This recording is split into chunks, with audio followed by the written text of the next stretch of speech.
Call the morning steam, it's time to break, run for cover. That's gonna cover, that's gonna cash. Then we make the 100-yard dash to the window. I don't know what you thought.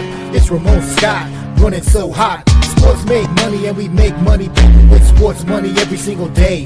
NFL, NHL, NCAA. Stay away from the juice or might play a parlay.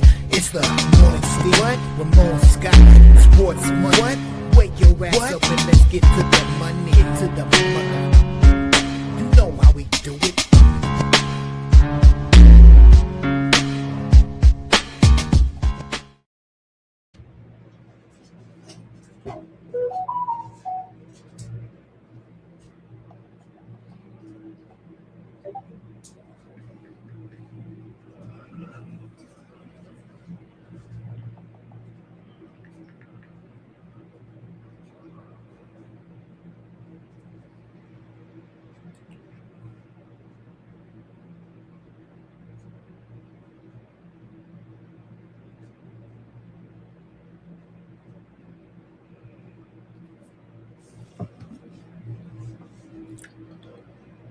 Final.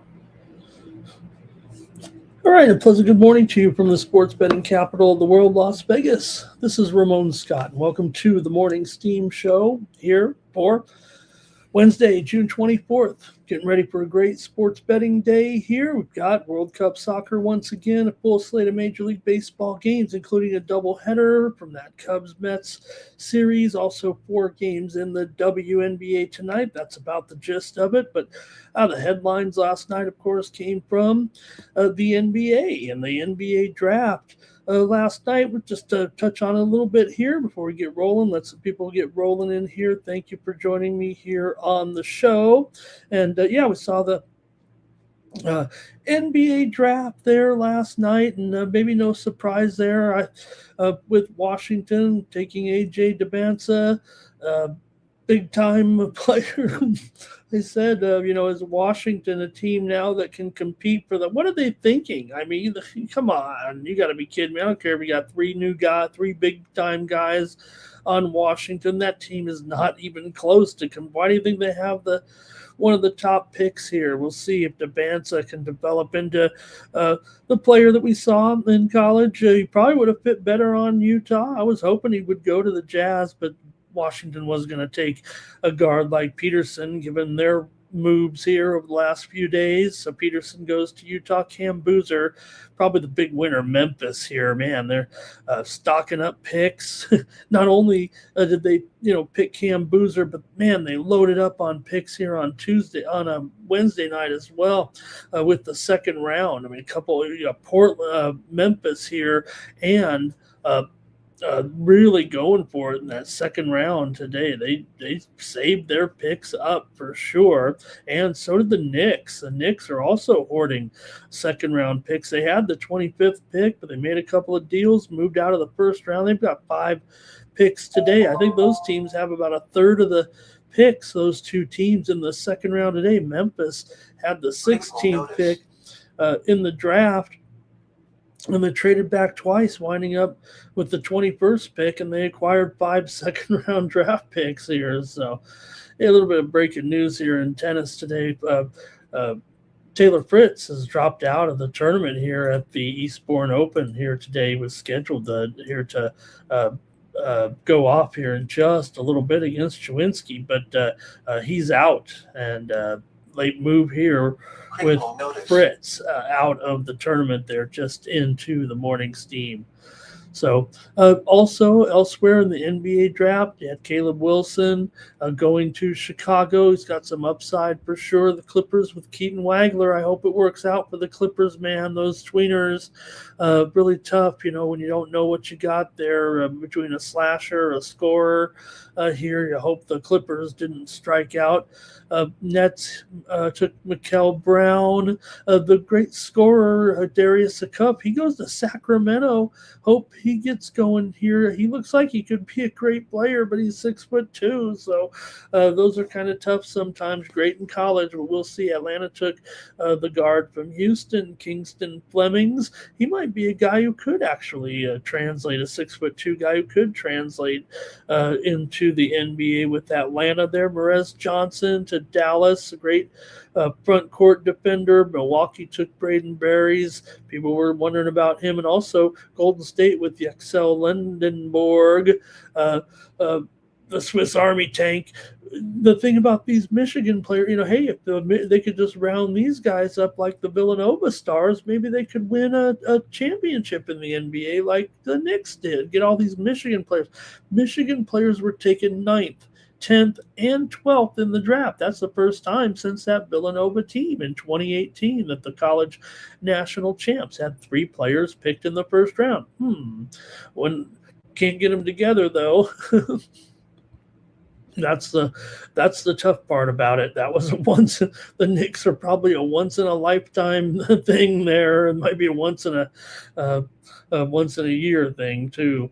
Okay, also some other picks in there. What were your favorite picks from yesterday? Oklahoma City took the big 7'3" center, Ade Mara. We talked about it there with those Michigan players. Also, the Lakers bypassed on 3 big men to take 6'4" guard Cameron Carr in case Austin Reeves decides to leave, if you know what I mean.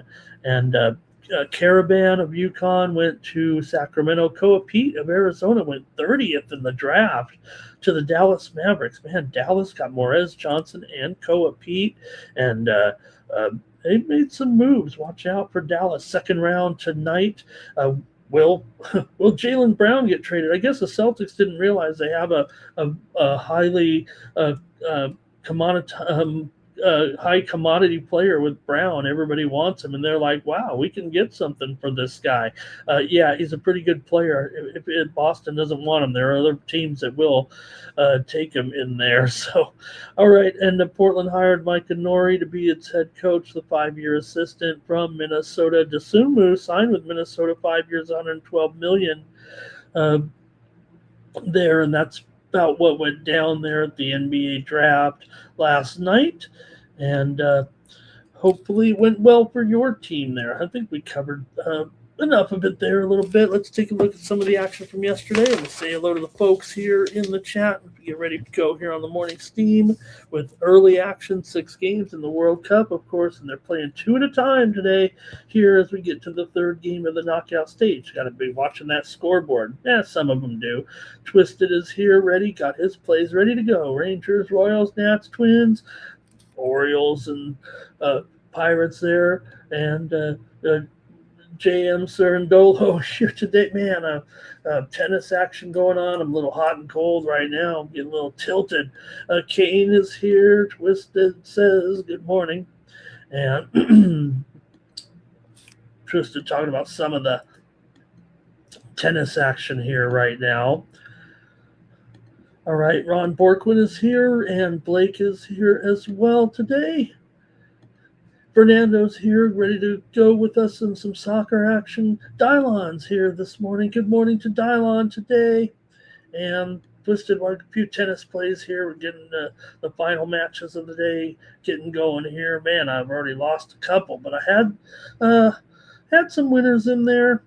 You can get more picks from me over at winnable.com, including my tennis here this morning over at winnable.com. Check me out over at Winnable. I had 3 plays on the ladies' side and 4 on the men's side, but we're looking for some winners here. Check me out over at winnable.com. We did come through with the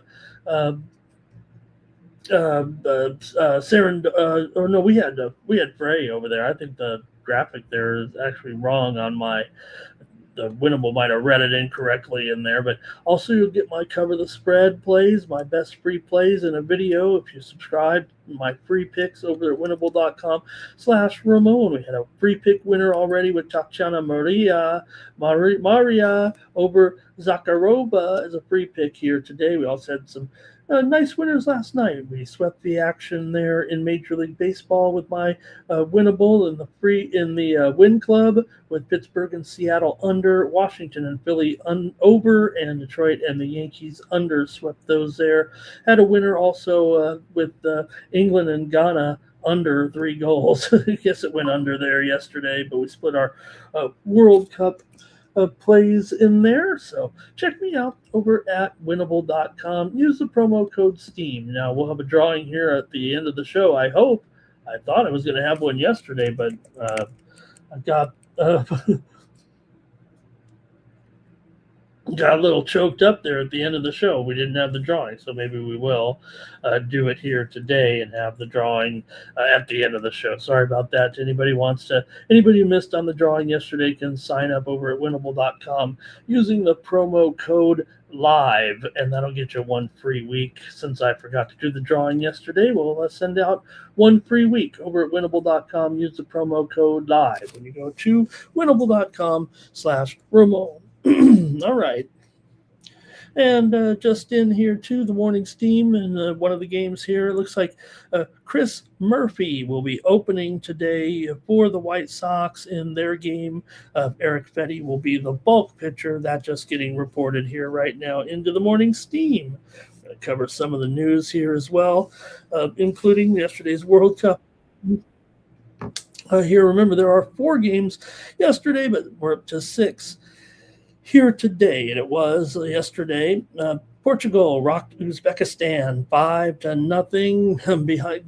Just go with the superstars to score 2 goals, right? We saw that yesterday. Look at myself here. We saw that yesterday again with Ronaldo there in Portugal, rocked there. And hey, we had him here on the Morning Steam show, didn't we? We took Portugal yesterday here on the show.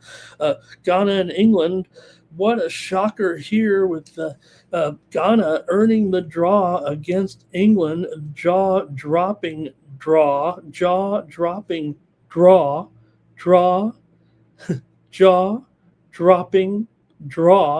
yesterday. How about that? Yesterday in that one with the amazing tie there for Ghana. Did have the premium pick winner, as I said, under in that game. We also had under in the first half there, but man, what a shocker, man. These, and you can only imagine what the England fans were saying at the end of that game. I mean, they look great 1 minute. You think they're going to be a team that could win the World Cup, but they had a listless performance in that one.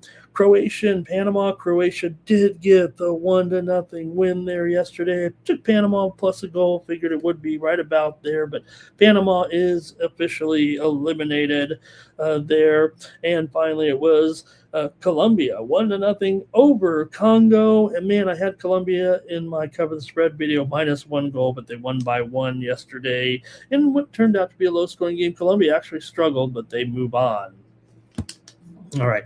And also in Major League Baseball on Wednesday, we had some winners here on the Morning Steam show yesterday. Man, what a wild game there between the Phillies and the Nationals yesterday. Wild score there in that one, 14-9. The Phillies got the win. We took Washington here on the show in the first 5, so that was the point here. We did have a winner here, but eventually Phillies went on to win in a high-scoring game. Also, it was the Brewers winning again over the Reds 2-0. They figured out the Reds here and are making a little bit of move. Sproat with a big performance in that game for the Brewers. Went 6 innings there. Real impressive for Sproat in that game. Jake Bauers had an RBI triple, but it was all about Sproat. Everyone wants to make fun of this guy, but he had 6 innings, 1 hit allowed, and he struck out 10. And for the second day in a row was scoreless after 5 innings. Cincinnati's had a total of 4 hits in the last 2 games. It was the Cubs defeating the Mets yesterday. We had a winner here on the show, first 5 over in that one. Also, hope you caught me on the drive-through yesterday on the Tony's Picks YouTube channel. We had the Cubs there as our drive-through winner yesterday in the 9-6 win. PCA, we talked about it yesterday. He was primed to hit another one, and he did. Man, he crushed yesterday. PCA is so hot right now. He's got 6 home runs in his last 8 games, and every time he does it against the Mets, you just have to shake your head because remember, PCA was drafted by the Mets in 2020 and they traded him away. So, oh, good job, Mets. Also, was the Diamondbacks were able to beat the Cardinals yesterday. There, little bit of a shocker there on the road. The Diamondback was a toss-up, but the Diamondbacks got the win there yesterday, 4-3.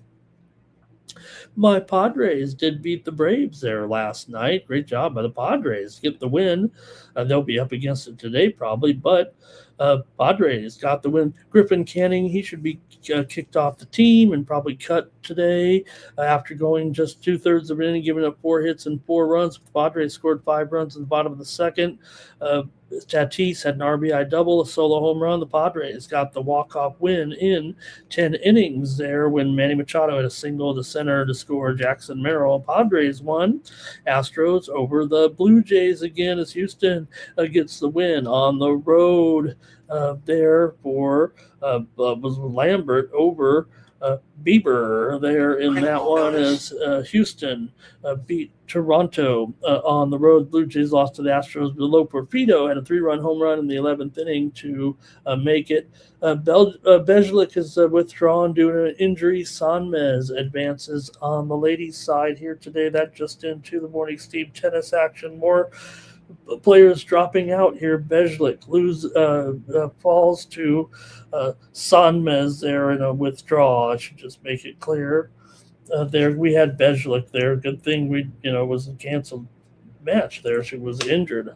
Okay, continuing on here right now though, we had the Yankees and Tigers. How about it? Yankees get the win though, 4-3 over the Tigers yesterday. Jazz Chisholm, a 2-run home run. He was criticized for eating a Charms blow pop in the middle of the game. The manager called him out and says, "Don't do that." That seems kind of crummy. I mean, you should be able to eat a lollipop in the middle of the game if you want. The Yankees, they pride themselves on professionalism, and you could point out a billion different things that the Yankees do that aren't professional. But Yankees get the win there over Detroit. Also, it was the Royals knocking off the Rays for the second straight day, 12-5. They crushed them, beating up on McClanahan there yesterday. Also, it was White Sox over the Guardians again. We had the under in the first 5 of the morning steam show yesterday. And how about the White Sox are in first place by a game over Cleveland right now in the Central. Also, Angels were able to topple the Orioles last night. And we had here the Angels as our pick on the show yesterday, and they won it 5-1. So we had a winner here on the show with the Angels last night. Shanwell hit a 2-run home run in that one. Also, it was Seattle over Pittsburgh, 3-2. There I had a premium winner there on the under over on the Win Club. Also, Rangers beat the Marlins once again here on the road yesterday. Rangers got the win, Marlins got the win at home, 6-4. I was on the Rangers. That's what it was. And, also it was Dodgers and Twins. We saw the Dodgers crush the Twins yesterday, 12-3. They smashed them there with Robleski. Also, Red Sox on the road over the Rockies with Sonny Gray. Wins again, 9-1. And the Giants won late. We had them here on the morning steam. We said, take the Giants. They won it 3-1 over the Athletics WNBA. It was Las Vegas getting the loss. It was New York winning in anticipation of next Wednesday's WNBA Commissioner's Cup Championship game. But the tune-up was won by the Liberty on the road. They pretty much handled it there against the Aces. All right, let's say hello to more folks in the chat. I think we need to get this show started because it's a busy one. Thank you for coming on in here. And I agree with Nine Legacy here. I think they took probably the wrong guy, but you're not, I think, when they made their move for Trey Young, I think that automatically put them in the AJ DeBonsa situation there. Twisted's got some plays here. Marozan and Borges. Hello to Public Enemy in the chat. Good morning to Bobby Mack. Nick Handy is here as well. AOD, at least someone loves Ramon out here. All right. And might be it. Hello. Okay. Let's get it rolling here right now. We don't need to harp too much on yesterday's action here. Should be a great day of action today. Let's get rolling on the morning steam show and talk about the games here today. And let's start it off here in the World Cup. And I'll cross my fingers because I didn't look at the graphics. Well, I kind of did, but it might have some issues here. Let's see what we got. Whoops. That was the WNBA. That didn't look too bad. Okay,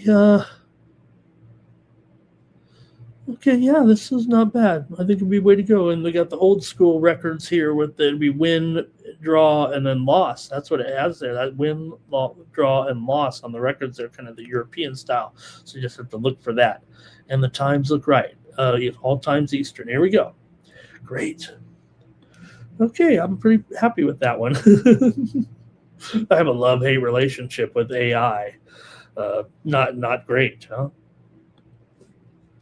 Okay, the games will be played 2 at a time right now with the third game in the group play, so no team can get up on one another, knowing what they need to do or have to know what they need to do in the game. So we know what needs to happen here in this game. Now, it could be there are two different ways to look at it here when we have Switzerland taking on Canada.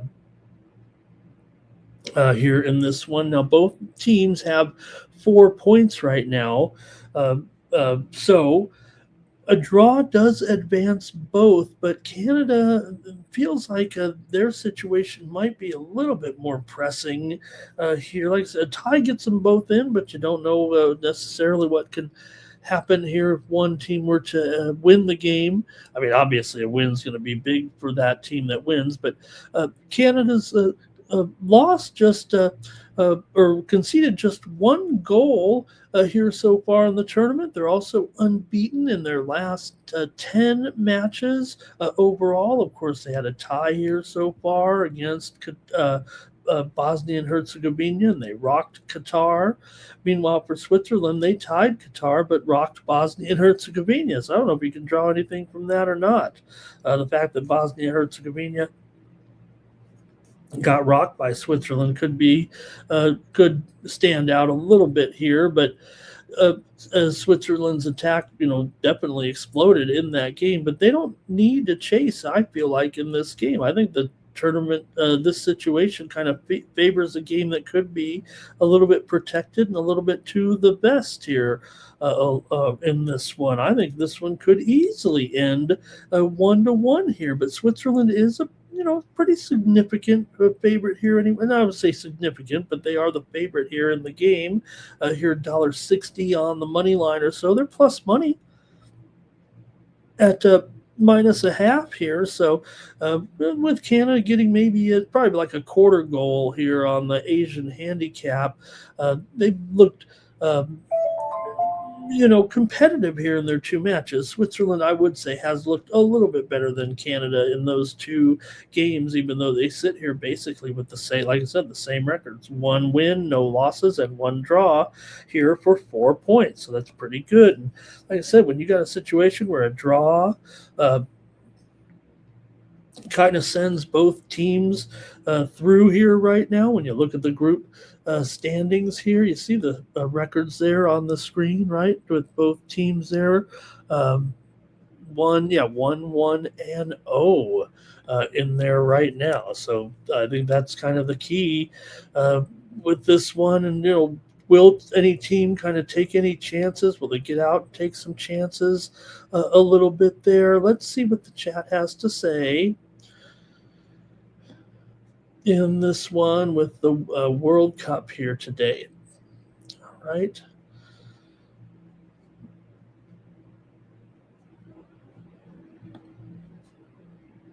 Oops. Pardon me here just a second. I'm trying to get the situation right here. Okay, there we go. Going to the chat here for some picks right now.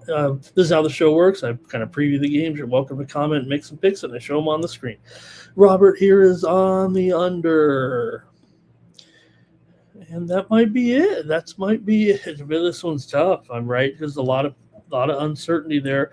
I do think we could be headed for a game that could be 1-1 here. I don't know if it'll be 0-0, but can a team like Switzerland get a second goal? Will Canada surprise and get the second goal here in this one? I like it probably as a draw in this game, but I'll go under here in this one with Canada and Switzerland. Give me the under as my play here on the morning steam. I'll go under 2.5 goals there at minus $1.35. Okay.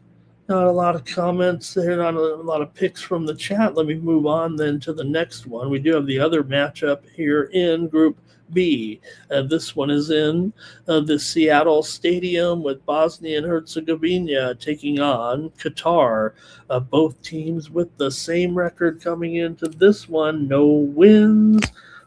One tie and one loss coming into the game. So I think I didn't have it there on my graphics there a little bit. And we just saw it. We just talked about the results for those teams. Obviously, Qatar with the 6-0 loss to Canada and the tie against Switzerland. They played a tough schedule on the run up. So, yeah, their record looks a little weak here. They lost to teams like the Netherlands, Senegal, and Ecuador on the run up here. Meanwhile, for Bosnia and Herzegovina, they tied Canada and, of course, lost to Switzerland coming into this one. Both teams, could use certainly a big time win here in this one and try to get to the next round. But Bosnia, of course, they were somewhat embarrassed in that game by Switzerland 4-1, and they won just once in 8 competitive matches coming in. Talking about Bosnia and Herzegovina, Bosnia is certainly the better side out of these two teams, and Qatar does have a depleted defense here. They are a little bit shorthanded with some of their personnel that got red carded in the last game. So, look, maybe the stronger angle might be the total here. I think Bosnia and Herzegovina should be much better than Qatar in this game, but they are laying a goal and a half here at plus $1.15 in this one. My question is whether Qatar can even score at all right now. Their attack has been nearly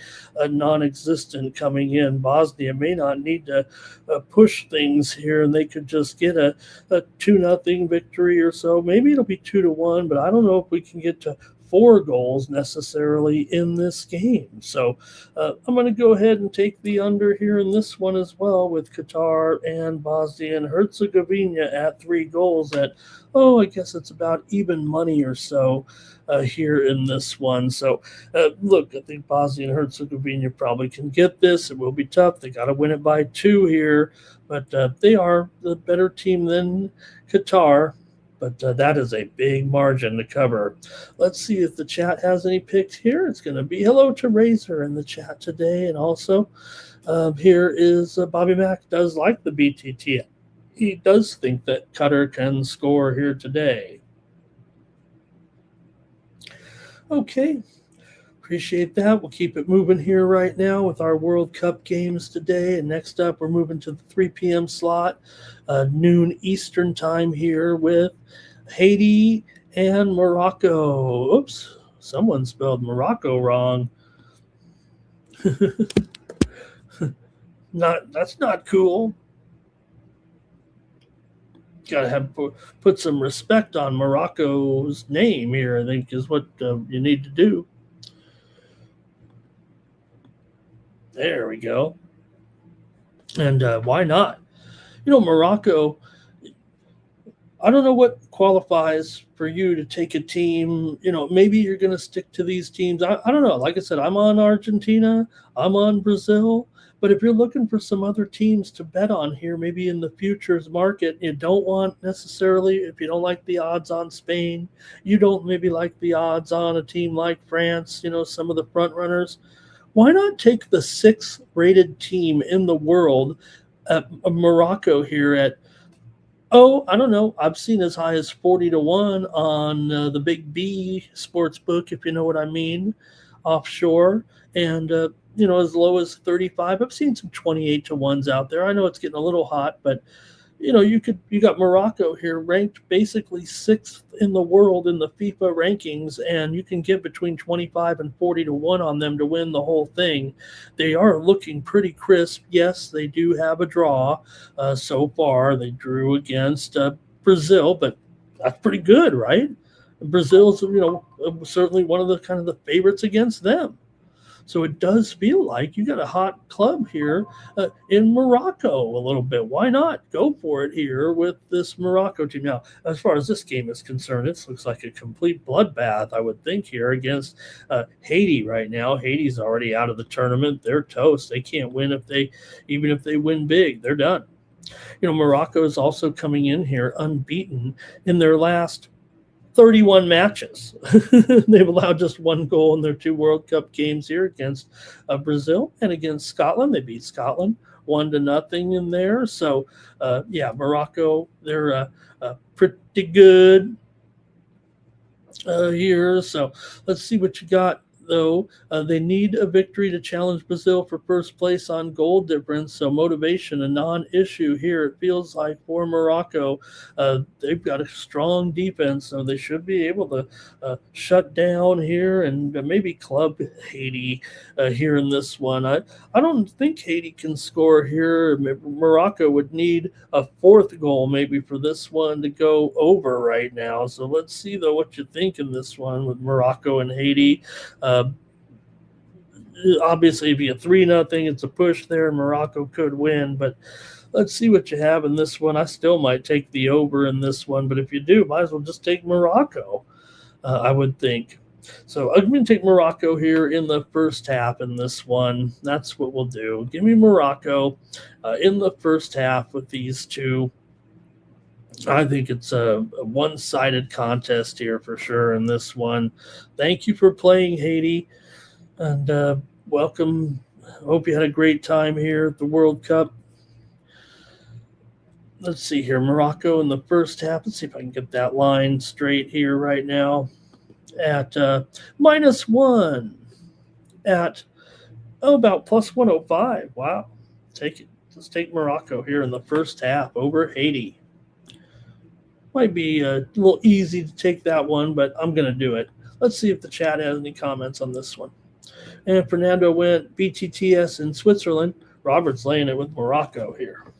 Like I said, I think Morocco, those are tremendous odds. I mean, surely Morocco has a good enough team to reach the Final Four here, and I'm expecting volatility when we get to the knockout stage. I think it's really going to be okay. I get it. We got those big time superstars scoring, but once we get into the big games here, can't wait for those. By the way, okay, one more here now in Group C, and it's going to be Brazil taking on Scotland here. Scotland, hey, they have a win. They're not done. Don't want to see the Tartan Army going home here right now. Did anybody see the game there when they played in Miami and the soccer fans went to the Miami game? The Scotland fans cheered so loud at the Miami Marlins baseball game, they scared the other fans. They'd never even heard such rowdy fans. People were complaining about the Scotland fans being too loud at the Marlins game. They weren't really, but it kind of was that way. As many as 5,000, they said they're from the Tartan Army were at the game cheering their lungs out, and hope they didn't run out of beer. But no doubt you got big bad Brazil here in this one, favored, 1.5 here in this game. I mean, Brazil's a nice club. I've got them here as one of my top contenders, but Scotland is a very, very smart club, and they know what to do. Now, they, of course, did lose to Morocco 1-0. Not a problem there when it comes to that. And for Brazil here, they beat Haiti 3-0 and then tied Morocco. Scotland did beat Haiti 1-0 in this game. So I think that's a tough ask to get by 1.5 goals. There in that one, but it's just the problem is it's going to be tough for Scotland to score in this game. I think if you look at the overall statistics, Scotland's only generated 5 shots on goal in their last 5 major tournament matches. That's 1 shot on target per game in their last 5 games, dating back to some other games like they took on other clubs here in the run-up. So a little bit tough here for Scotland if they can't even get a shot on goal. Brazil, they haven't necessarily looked spectacular out there, but they have been dominant defensively. They've allowed just one goal in the 2 games. Neymar, with his return, gives them a little bit of a boost for sure. Scotland is going to be playing in a defensive shell here and then hoping they can get the one goal that they need. They almost need to pitch a shutout and get lucky. Brazil has won the last 3 meetings in the World Cup between these 2 teams by a combined score of 7-2 over the years, if you will. But, that's how it is with World Cup. You can look at historical data with the World Cup for sure, even if the team wasn't even there, 5, 8, 12, 16 years ago. It's still the same type of things happen in the World Cup. So Scotland's offensive ceiling, man, is very, very low in this game. That's for sure. And just matter of, can Brazil get 2 here? Can Brazil cover? Can Scotland play enough defense here against Brazil to keep this one in check and keep them within 1 goal? In this one seems hard, but it's going to be, I feel like, right there, 1-0, 2-0, whatever it is. So I got to go under in this one with Brazil and Scotland at 2.5 goals here, either 2-0 or 1-0. It feels like to me, if Scotland can get a goal, maybe it can be 1-1. I don't like a lot of goals in this one. Hello to Don Johnson today. Robert's going under. All right, one last one here. Got a couple dozen of you watching. Probably not exciting anybody here with the soccer action. We got one more to talk about, okay? One more group to talk about, okay? With action here in Group A. And we're in Mexico City with Mexico taking on Czechia. Mexico's already advanced to the second round. They've advanced to the knockout stage. They don't need to win this game at all. They've got a chance here to play some other players, get some other caps in there, take it easy with some of their stars a little bit here with their 2-0 record right now. Not a lot of 2-0s in the World Cup. Here's one of them, Mexico. Wins over South Africa and Korea here in this one. Now they're taking on Czechia, a pretty formidable opponent, and the Czechs' backs are to the wall after they lost to Korea and tied South Africa. They're really, actually, Czech Republic here really up against it. I don't know if they saw this kind of result coming right now, but it definitely is a spot where motivation and tournament dynamics matter in this one. Czechia needs a victory to advance for sure. They have scored in both their matches, and their last 6 games have seen both teams score. So I thought it would be a high-scoring game, but most of the experts that I've seen really kind of like it under here as Mexico goes with probably an inexperienced lineup. Czechia, kind of a defensive team, but man, it feels like Czechia is going to be desperate here. Mexico's defense really strong, but Czechia is going to be desperate here to create and get goals. They need to win, and they're an underdog in this game. So I thought we would see goals here, but that's saying, like, if it doesn't go over, that's saying Mexico gets probably, I don't want to say shut out here, because I don't think Czechia is getting shut out. I think they go all the way. They're going for it. Why would you wait here at any time? I guess you could try to wait early, but Mexico has no reason to push anything. They're just looking to get their players in. So I felt like maybe a little bit contrarian, kind of thinking that it was going over, because a lot of folks, I think, like the under in this game. I think if Czechia pushes the numbers forward, I think the match opens up, quite frankly, and I think Mexico ends up getting a goal here in this one. Maybe it could be 1-1 there. That would give Czechia the advantage in this one. And Mexico's still at home, of course, here. But like I said, everyone in the stadium is going to know this game means very, very little to Mexico here, and it means everything to Czechia. Czechia is a pretty good club. So, can those young players of Mexico kind of step up? I don't know. I want to take Czechia here in the first half in this one.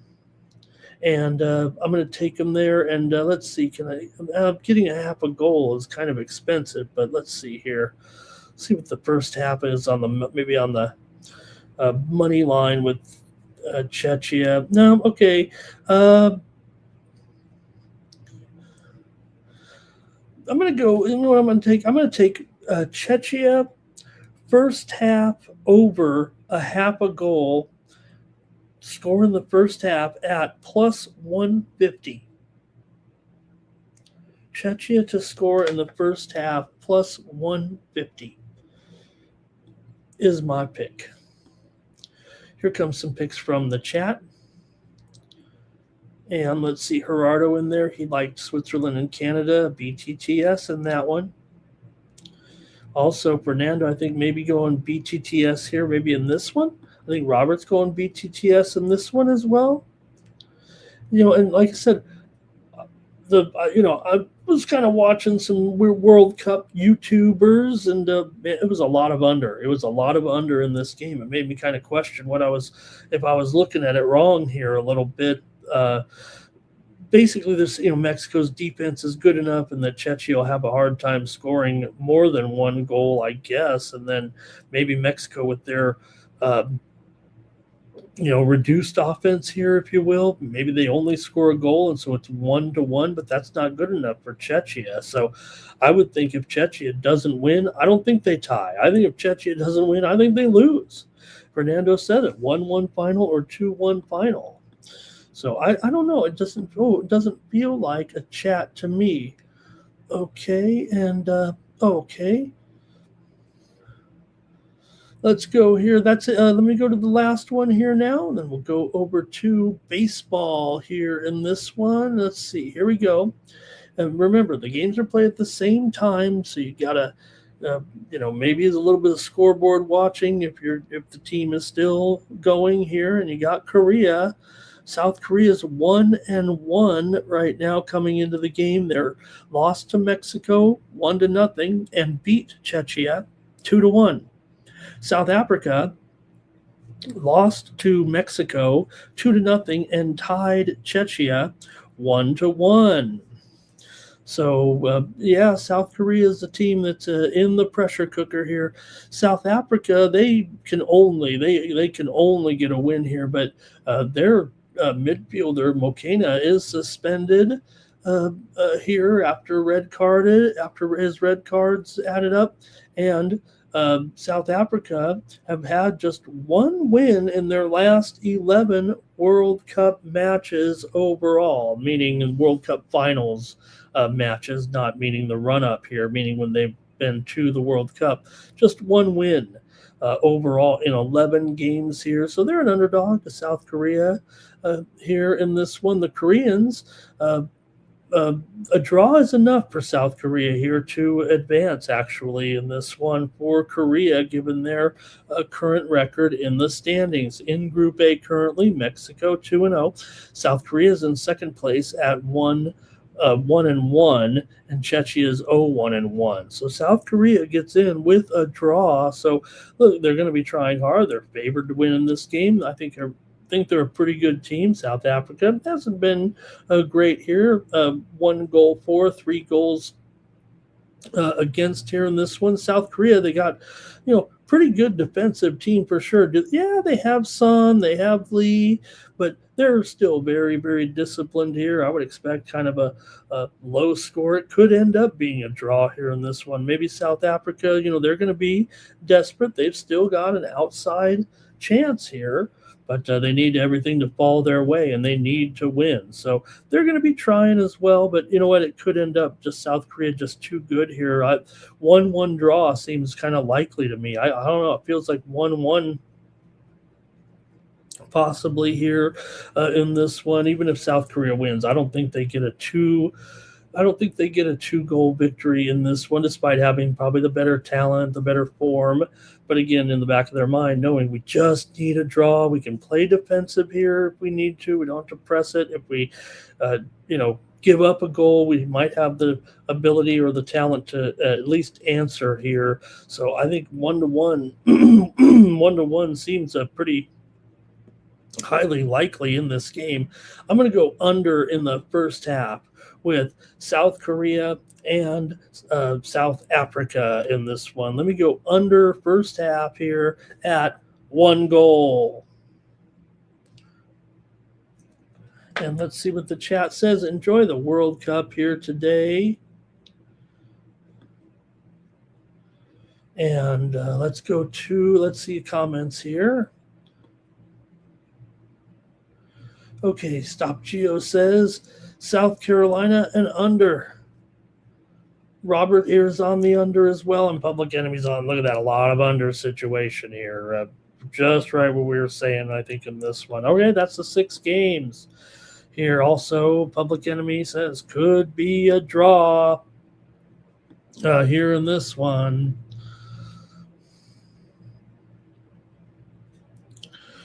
All right. Okay, we're going to get ready to go over to Major League Baseball now, and we've got, let's see here. I think they told me about our contest, but man, let's see if I can find it. I know we got a baseball contest that Mikey just told me about it here, I think. Let's see if I can find it here. I think it's in we're going to run one of those summer contests here like we did. Let me get it going here. We're going to, oh boy, I don't know if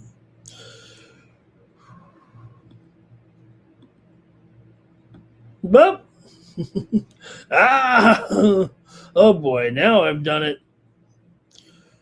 All right.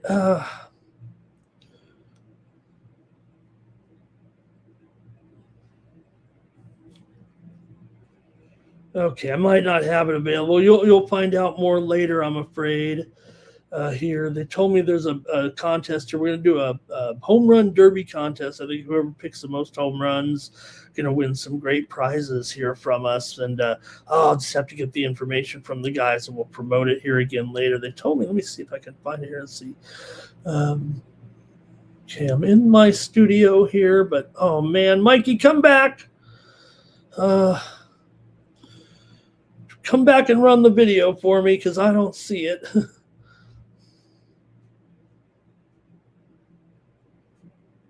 Okay, we're just going to have to move on, but we do have a contest here coming up in the next, right now, I think it starts here really quick, so I wish I had this information here. We're having a contest that you can enter in and win some prizes. I'm afraid I just don't have the video here. They told me it's here somewhere, but oh man, I'm just not seeing it right now. I don't want to keep the show dragging here a little bit. There we go. Thanks, Mike. I see it now. Thank you, brother. All right. Here they come. Thank you, sir. Okay, let me bring it on here right now, and let's take a look at the contest here for this summer. Here we go. All right. That boy, it was almost like magic in there. Okay. Oh, I'm still blowing it here. Stand by. Here we go. All right. It's the Home Run Derby here on the Sports Money Network. You guys excited to bring you the first of its kind contest here on the Sports Money Network with prizes and giveaways galore, courtesy of the Sports Money Network. We're looking to get you guys a 9-day contest. Starts June 25th through July 3rd, and all you have to do is comment below. The Home Run Derby prediction needs all 4 criteria: the player name, the team name, the home run pricing or odds that you got that at, and the book you got them from. As an example, you would say Aaron Judge with the Yankees at plus 250 on DraftKings in the comments section. It's 1 entry per person per day. Must include all 4 components out there of the entry limit counts. And you come back daily. We'll give you guys updates as the contest progresses. I think you have what it takes to win the Home Run Derby. Comment below, and let's cash together with the Sports Money Network. I'm like an addict, do I gotta have it. I ain't even playing, got a really bad habit. If it moves, gotta grab it, fuse like a magnet. Lose, won't have it till I'm doomed in a casket. I ain't playing, got a weird mind. If you work 8 hours, I'ma work 9. If the shit tastes sour, you should taste mine.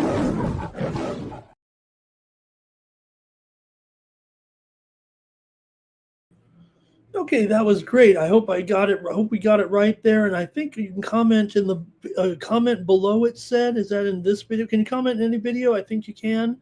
here. I hope that's right. So I hope we get it right here. Should be fun. I'll try to get more information and more details. I just learned about it here in the last few hours or so. So that looks fun. We try to do something fun for everyone so we did it last summer, and this one looks even more fun with the home runs here. Been having so much fun with those home runs. So who do you like? Is it? Oh, I didn't even look. Does it start today? I don't know. If it doesn't start,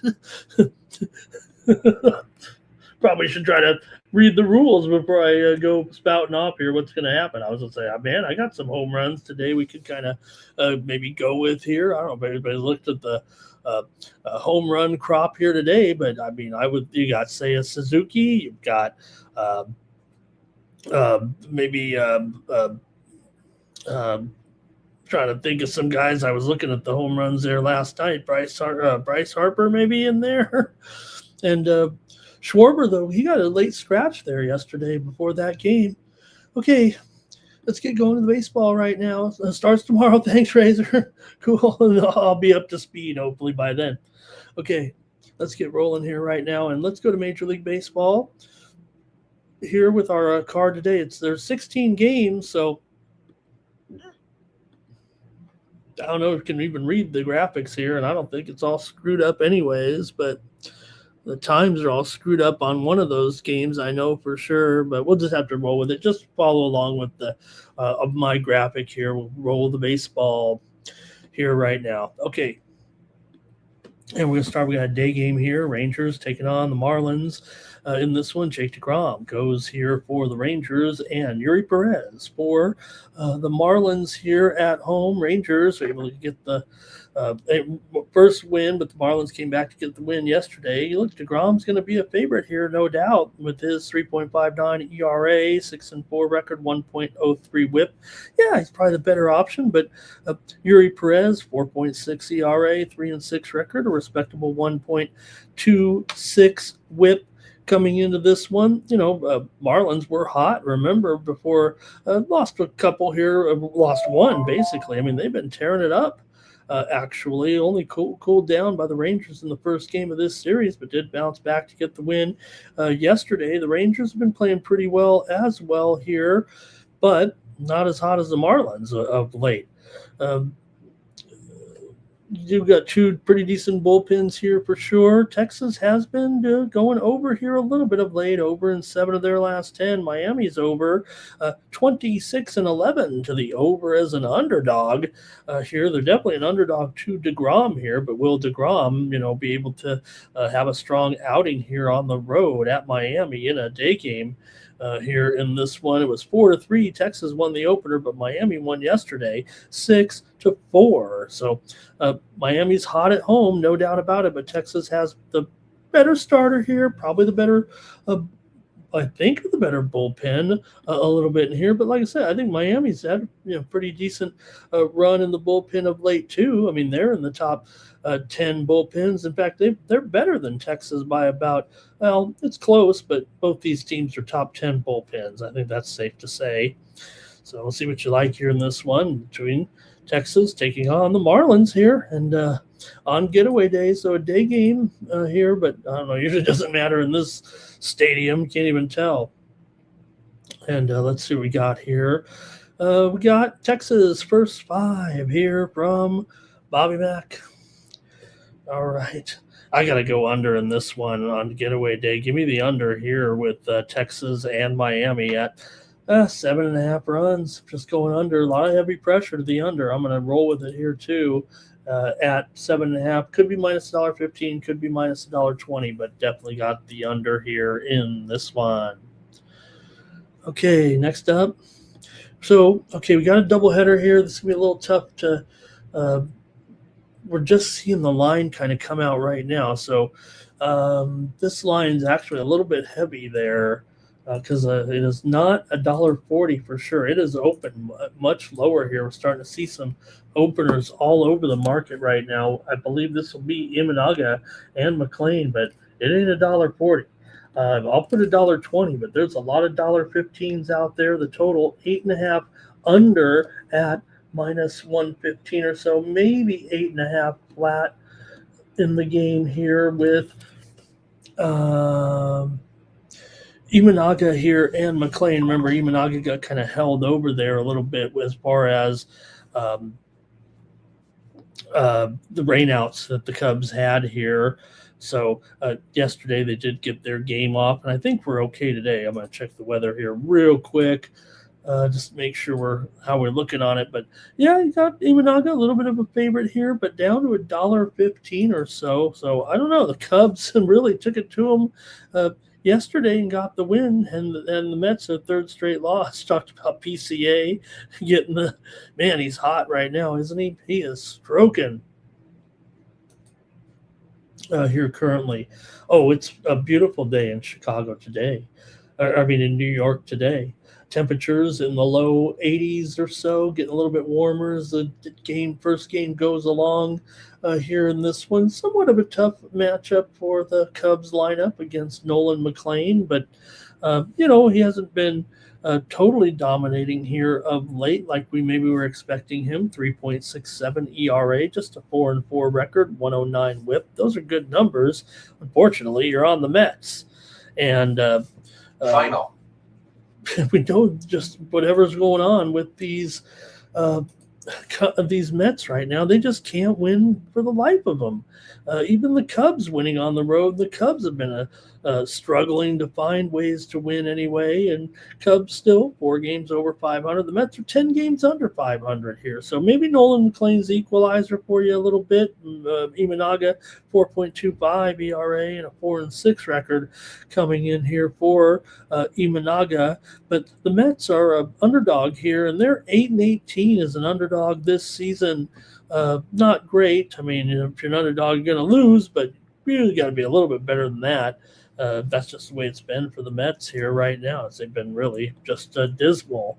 So see what you got here in this one with Cubs taking on the Mets. This is the first game of a day-night doubleheader. So they'll play this one, go in the locker room, have dinner, do whatever they do for a few hours, come out and play the second one in front of the night crowd.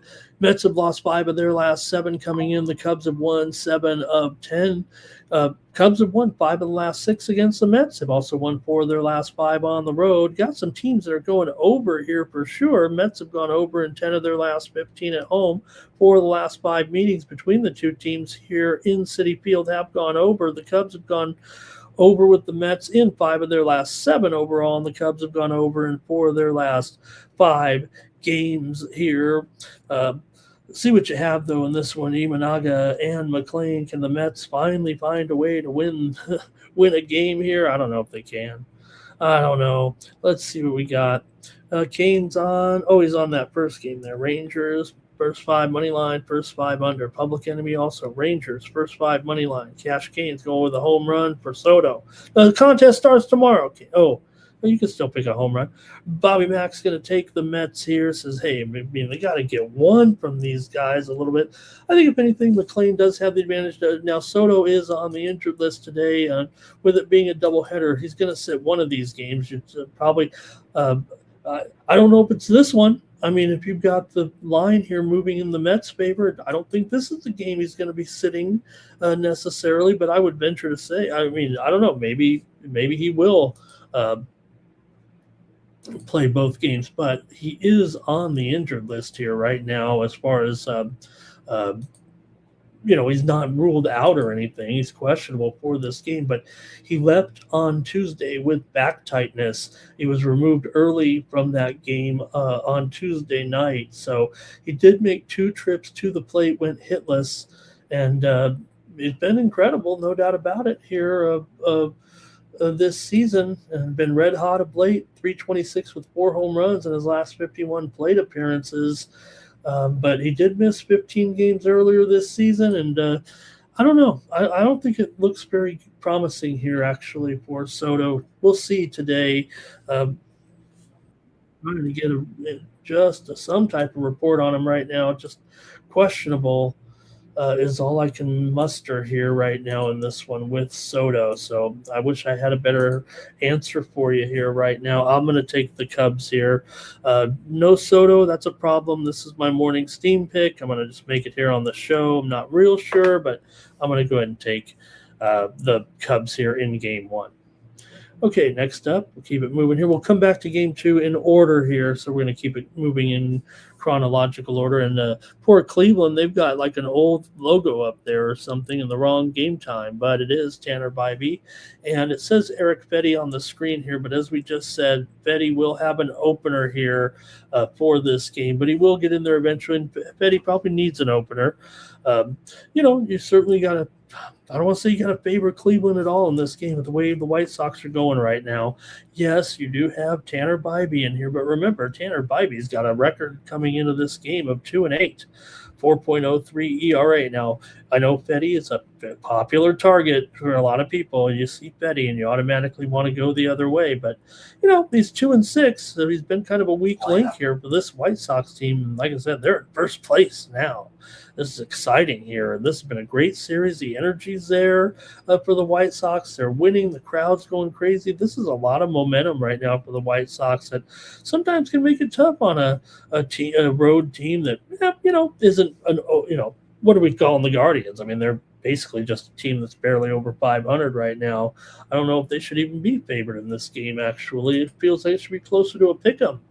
But you have Cleveland here, about $1.15, total 8.5, maybe shaded to the under here a little bit, -15, -$1.20 or so coming into this one. So let's see what you got, though. Man, the White Sox on a roll, and they're a little bit of a dog here.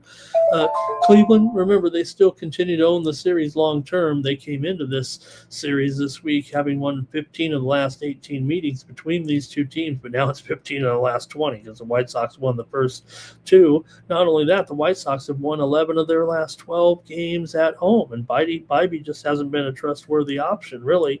I think Fetty's kind of playable here, but let's see what you have in this one with the Sox here and the Guardians, and probably be an awesome game here for sure. Here on Getaway Day here. All right, let's see what we got here with the chat all stars.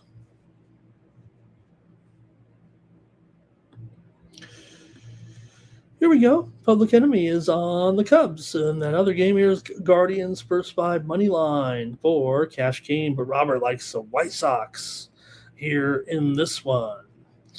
All right. I do too. I'm going to keep rolling with these White Sox here. Give me the White Sox again today. I'll take Chicago to win this one over Cleveland. Let's just keep the good times rolling right now in Chicago, man. This is exciting. Boy. What an atmosphere watching these White Sox teams. What a culture they have right now. This is a good feel-good team, a feel-good story. Next up, the Red Sox are on the road taking on the Rockies. Now, yes, it's been trouble for the Red Sox here all season long, it feels like. But they did get the win yesterday pretty convincingly on the road. They're going up against Kyle Freeland here, and they do have Ranger Suarez. So, there's some spots here that we're trying to, maybe pick on the Red Sox a little bit with that poor home record. They have been much better on the road. That's for sure. So, why wouldn't they be okay, I think, here in this one anyway? Do have Ranger Suarez here, good numbers, a 2.93 ERA, just a 3-3 record, 1.12 whip.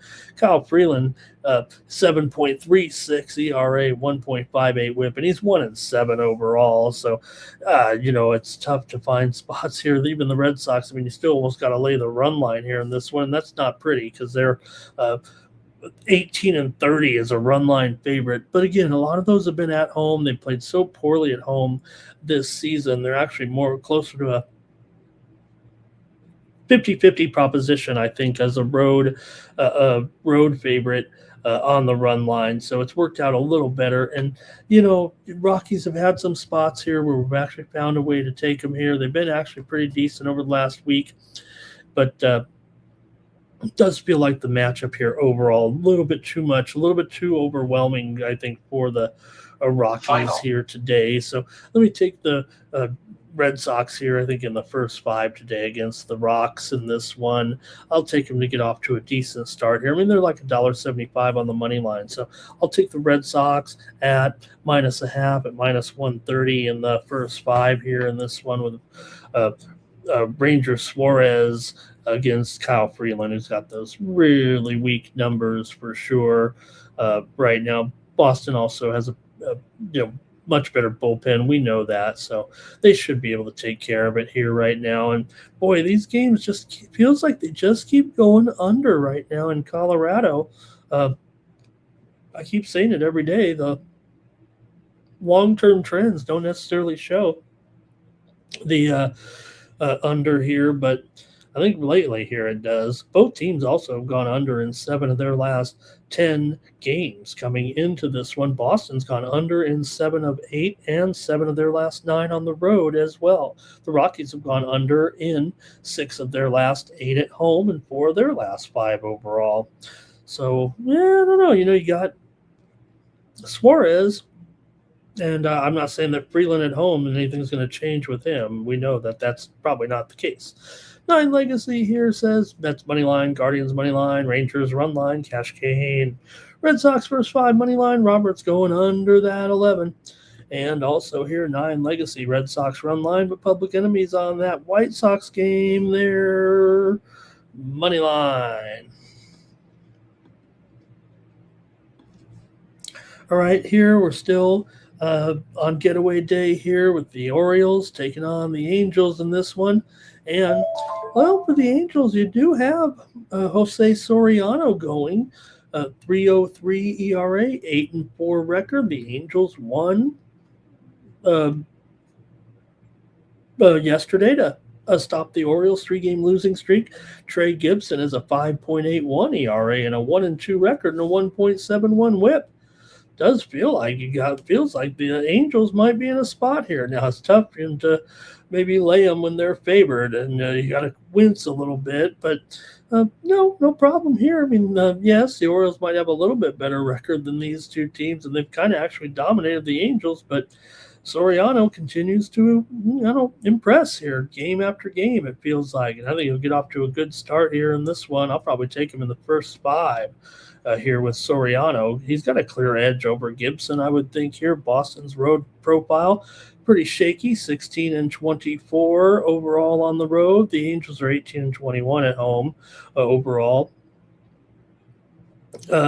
Maybe these teams do go under pretty much big time when going up against one another. Let's see here, 4 of the last 5 between these two teams here in Anaheim have gone under. The Orioles have gone under in 6 of their last 9. The Angels have gone under in 9 of their last 13, including 5 of their last 6 games at home here. So Soriano might be able to deal a little bit on these guys right now. Angels have won 3 of 4. Remember, they also won that series with the A's and playing pretty well here over the last week or so.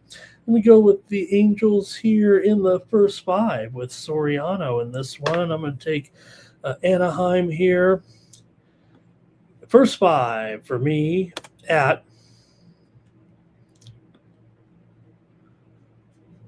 I'm going to take him at minus $1.35.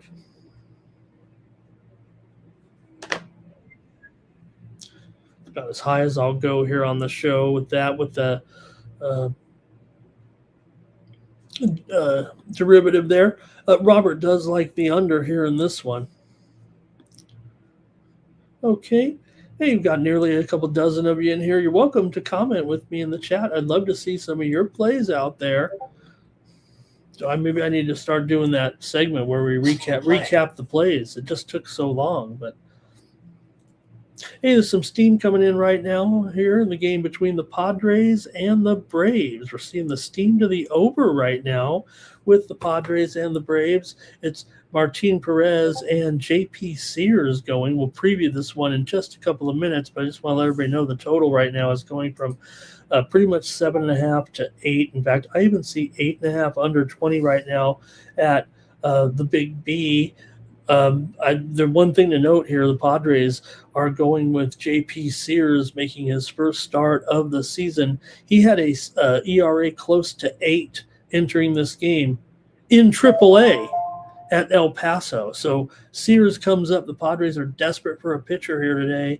They've had to bring up Sears. He did start some games for him last year, the former Athletics pitcher who's been around. He's pitched for some, he's pitched on some other teams as well. But his ERA right now in the minor leagues is almost 8, and the Padres are going to start him today. So maybe the Sharps are going to be all over that here in the over in that one. For the Padres and the Braves, sounds like it could be a high-scoring game. All right, and Royals here taking on the Rays with Noah Cameron goes for Kansas City. Gavin Jacks for the Rays. Rays $1.50 here in this one. Total 7.5 over at -115. But it was the Royals who got the win for the second straight game over the Rays. And you're like, what's going on? How come the Rays lose to some teams and then they are so good against those teams they play all the time? And it's funny because in this game, Kansas City's won Bay. Now, this does go back to last year's other venue too, but I don't think it matters. And you're beating Tampa Bay on the road here. You're getting a little bit of juice out of it. Kansas City's also won 5 of their last 7 on the road, 5 of their last 6 overall. Tampa's actually lost 6 of 8 coming in. The offense has been kind of sputtering here. Noah Cameron comes in with that 4.20 ERA, 4-4 record coming in. Gavin Jacks 3.67 ERA, 1.31 WHIP, and a 2-5 record here for Jacks. A little bit of momentum here for Kansas City now. Remember, Kansas City, they had win yesterday. Man, they actually have beaten some left-handers here. Tampa Bay, though, facing a left-hander today. We know Tampa Bay pretty good against left-handed pitching, that's for sure. Tampa comes in with a record of 17-7 against left-handers this season. So they're going to try to get one out here. But, man, $1.50 with the Rays right now. I mean, yeah, Kansas City's terrible, but we know the Rays here, 10 games over 500 right now, but still even $1.50 with Gavin Jacks doesn't seem like a real great option necessarily here, but that Royals run line is just very, very high here at +1.5 at -175 in this one. So I'm going over here actually with Kansas City and Tampa Bay. Give me the over today in this one tonight. We've started the night games here, 6:40 Eastern, 3:40 Pacific. Yeah, the numbers would point to the under here with these two teams, especially venue specific. But Kansas City has gone over in 7 of their last 10 and 4 of their last 5. I'm going to go over in this one. Let's see what the chat did, if anything, here. We got Cash Kane. He's on the Rays money line. Legacy says Angels money line. Rays on the run line. Also, here's Bobby Mack says, give me the over 7.5. Keep it moving here now. Let's go to another great one here with the Yankees and the Tigers. One of the games of the night for sure with Ryan Weathers. Everybody, nobody wants Ryan Weathers except the Yankees, and they turn him into a pretty good starter here, pretty good option. He's got that. Ryan Weathers coming in here with that solid ERA here right now. 4.13. I say solid because nobody likes this guy, but he is just 2-5 coming in, 1.13 WHIP. Skubal here, 3.02 ERA, 3-3 record, and a 102 WHIP. We know Skubal, he feels like he's back already, doesn't it? Man, gonna make him lay $1.55. Here in this one with Skubal here. Man, good series here. Can the Tigers kind of get it? They got to get it back going. We keep saying the time is now. Yankees won the game yesterday, remember? So Tigers need wins and need them desperately. They've been hot. They were on a roll. They were on a winning streak before they lost yesterday. They still were able to get cover the run line in the 4-3 loss yesterday in that game, but still here with the matchup today, you got Skubal gives Detroit a real shot here. It's just a matter of can you swallow the price in this one. The Yankees are strong on the road. We know that, man. 25-16 on the road. Yankees here an underdog for just the 8th time this season. They are 3-4 as a dog. Detroit 23-16 at 22-17 at home. And maybe, could see some good pitching here with these two. Might be, low score here to start the game. Let's see what you have. Both teams kind of trend to the under for sure. Detroit's gone under in 8 of their last 10. Detroit, 16-21 to the under at home. Yankees, 16-23 to the under on the road. I did mention, though, the Yankees in those games where they are an underdog, and they've only been an underdog 7 times this season, but they are 5-2 to the over in those games when they were an underdog. Man, Detroit's on fire here right now. Come on. Oh, man. This is a high price for Scooble, but let's see what you got. I'm going to go to the chat first in this one. It really does kind of goes against my private. I say private. I know everyone knows that, I try not to. About $1.40 is about as long as I like to get on the show. Anybody can go out there and give out $2 favorites, but let's see here. Here comes some chat plays. Cash Kane here. Tigers first 5 and money line and first 5 under. Kane's on Jazz to hit a home run here in this one. You want to check here, though, on Jazz today. Okay, he didn't. Yeah, he's fine. A little bit of breaking news here right now. The Cubs have made that. Does make sense right now why we've seen that price, and it's been taken off the board in some spots. So let me see if I can just take this off the screen here for a second. The Cubs have switched their pitchers up. Javier Assad will start that first game against the Mets today against Nolan McLean. So Assad gets the start in the first game here. The Mets are now a favorite in the game. The Mets are going to open up $1.20 now as the favorite. Remember, we said the Cubs were favored in that one. Now it's the Mets favored in game 1 minus $1.20, and the total 8.5 here. We're going to get the reissuing of the line here. Some books are opening it around to pick them here right now, and we do have the lineups. This one, again, starts in just a couple of hours, and we do have the lineups here for game 1. PCA, Conforto, Bush, Suzuki, Happ, Horner, Ramirez, Amaya, and Swanson. For the Mets, it's Bengay, Ewing, Bichette, Young, Alvarez, Beatty, Semien, Melendez, and Torres for the Mets. So we do have the and then Imanaga now, just to make it clear, and we're going to get to the second game here, but Imanaga is now the starter in game number 2. And he is going to open there. The Mets are going to be. Let's just wait on that. I don't know if we quite. It's going to be close to a pick'em with Imanaga and Manaya there in game number 2. So maybe by the time we get to that game here in a couple of minutes, maybe some things will settle out there a little bit. Okay, let's get back here to the Yankees and the Tigers. There we go. And with Weathers and Scooble here in this one, I'm going to take the Tigers here and lay the run line in the first half in this one. Give me the Tigers first 5 here at minus a half at minus $1.10. Tigers first 5 for me with Scooble.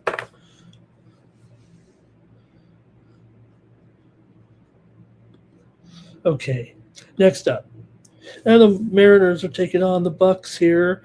And, man, I went up on this diatribe yesterday telling you how the Pittsburgh's lineup is so much better than Seattle's right now. They're much better offense, and they got equal pitching in this game, blah, blah, blah. Well, the Mariners won the game 3-2.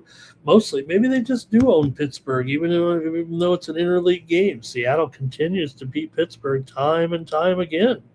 Right now, it's a dominant situation. 5 straight meetings between the two for Seattle right now. And in this one, you got Brian Wu going here for Wu. Great numbers here, actually. Wu, yes, 3.94 ERA, 6-5 record, but you can't ignore the 1.0 WHIP for Wu. For Ashcraft here, 3.17 ERA, 6-3 record, 1.1 whip. This is a good pitching matchup between Wu and Ashcraft.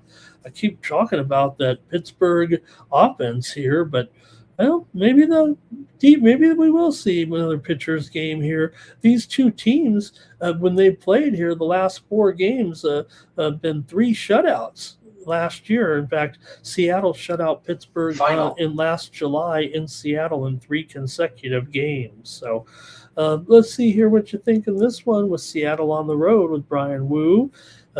Like I said, they've owned this matchup. They probably can neutralize the lineup a little bit with Wu in here, but Ashcraft is good too.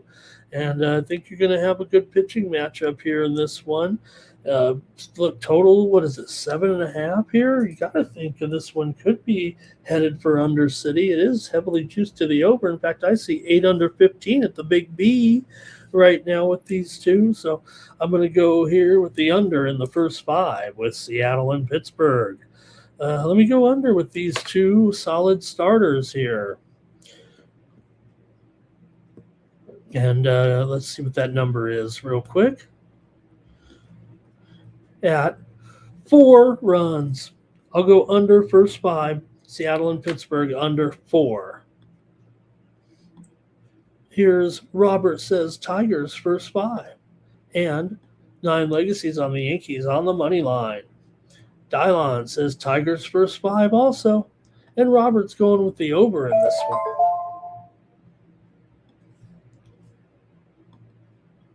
Next up, the Phillies are on the road against the Nationals.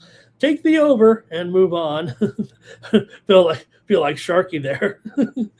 Take the over and move on. Let's be fair here. We got Nola here, and for the Nationals, PJ Poulin is likely to open here again. I believe they're saying, and you know what that means. It's going to be Miles Mikolas afterwards. Now, I thought Poulin opened yesterday's game, but I don't know. Sometimes these guys can open 2 games in a row. Didn't he open yesterday's game there with the Littell? Whatever it was, it didn't matter because there were so many runs scored in the game. In the game here yesterday, Nola comes in with a 5.71 ERA. Mikolas, we know he's been probably one of the worst starters in the league here right now, but Poulin does have an ERA of 2.96 and a 3-0 record when he does open, but still it'll be Mikolas here eventually, and that's usually time to tee off. We know the Phillies' bats are still hot. Washington's got great bats too. No wonder the total's 9.5 over 20. I'm surprised it's not 10.5 in this one. Maybe over is the way to go here with these two. Nola's done nothing this year. You're not getting any kind of vintage Nola for sure. 1.48 whip, 3-4 record coming in to this one now. Philly starting to pile up some, good numbers here. Again, 7 games over 500, but Washington hanging in there. Washington led that game twice, and then it was 8-8, and then the Phillies exploded there at the end with some big home runs. It seems like the home runs are always leaving the yard. If you're playing that tournament here with the guys, these home runs in Nationals Park certainly are something. All right, let's see, though. You guys are welcome to comment here, and let's see what you got in this one. Both of these starters with inflated ERAs, obviously. Washington's bullpen, you got to admit, they're not any great shakes either. They're fourth from the bottom. Critical notice.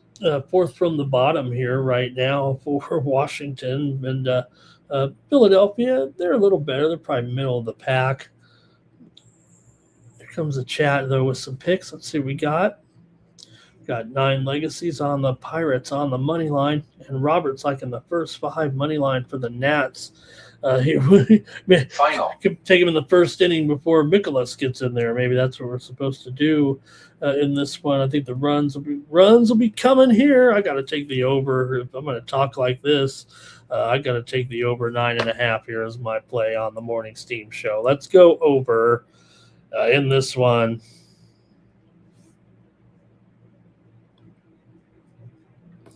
All right, Zuzu Bergs had to retire. Altmaier wins over Zuzu Bergs. I can't buy it. I guess it helped to know if I know the injuries going in, but it seems like all my guys are injured. All my tennis players are injured. Okay, let's keep it moving here right now on the Morning Steam Show. Next up, the Astros are taking on the Blue Jays here with Mike Burrows going up against Trey Savage in this one. You've got the Jays here with the solid starter here in Savage, 3.76 ERA coming in, 1.16 WHIP. Here into this one, we do have some breaking news here coming in right now in that early game. We mentioned the line and what was going on. I did mention just moments ago which game would Juan Soto not play in, or will he miss multiple games? Well, it's just been announced that Juan Soto is not in the starting lineup in game number 1.